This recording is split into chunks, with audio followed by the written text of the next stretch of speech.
BBA third semester, subject is Income Tax Law and Practice, BBA 306 code. This is the numerical subject paper of this semester. तो एक ही आपका numerical subject है इस semester में, ठीक है. तो so let's start. Section A, attempt all the 5 questions. Each question carries 3 marks. Very short answer is required and not exceeding 75 words. Question first, write short note on exceptions to the assessment year. Assessment year की exceptions आपको बतानी है. Question second, distinguish between tax avoidance and tax planning. तो tax planning और tax avoidance को differentiate करते हुए 3 points आपको एक्सप्लेन करने हैं.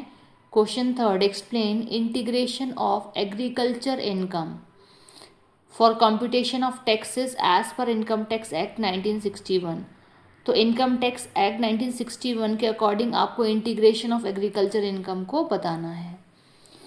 Next question fourth, right short note on rebate US 87A of income tax act 1961. तो आपको शॉर्ट नोट लिखना है इस पर. Next question fifth, right short note on clubbing provisions in case of spouse.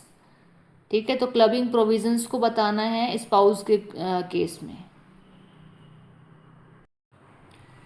Now the section B, attempt any 2 questions out of the following 3 questions. Each question carries 7.5 marks. So the question number 6, explain various deductions and exemptions available under old tax regime where section 115 BAC is not opted. कह रहे हैं ये मतलब ये सारी चीज़ें आपको बतानी है. देखिए यहाँ पे क्या है, न्यूमेरिकल ना पूछ करके आपको काफ़ी डीपली क्वेश्चन पूछे. अगर आपको इसके डीपली नॉलेज होगी तभी आप इसको एक्सप्लेन कर सकते हैं, है ना. Question seventh, define capital asset. तो कैपिटल एसेट क्या है. Also differentiate between long term capital loss and short term capital loss along with computation as per income tax act 1961. तो 3 चीज़ें यहाँ पे पूछी हैं. कैपिटल एसेट आपका क्या है, डिफरेंस बताना है लॉन्ग टर्म कैपिटल में, long term capital loss and short term capital loss में, और बताना है किसके साथ बताना आपको ये, competition as per income tax act 1961 के according. Question number 8, explain set off and carry forward of losses in case of section 115 BAC is not opted. ठीक है, अब 3 पॉइंट्स हैं यहाँ. Speculative business loss, second loss from house property, and C is loss from activity of owning and maintaining race horses, है ना. Now the section C, attempt any 3 questions out of the following 5 questions. Each question carries 15 marks. Answer is required in detail. वैसे इस question paper को देख के आपको इतना तो समझ में आ गया होगा कि अगर आप इस क्वेश्चन पेपर की मतलब इस सब्जेक्ट की आप प्रिपरेशन नहीं करते तो पास होना बहुत टफ है, बैक आनी मैंडेटरी है. ठीक है, तो यहाँ क्या है, अगर आपको डीपली नॉलेज होगी आपको इस सब्जेक्ट में, ठीक है, डीपली स्टडी अगर आपने की है तभी आप इस पेपर को एक्सप्लेन कर सकते हैं. क्योंकि डायरेक्ट क्वेश्चन बहुत ही कम पूछे हैं, इनडायरेक्ट वाले या फिर डीपली नॉलेज वाले ज़्यादा पूछे हैं वह क्वेश्चन. ठीक है. Question number 9, explain competition of NAV as per income tax act 1961 in case of, किसके केस में.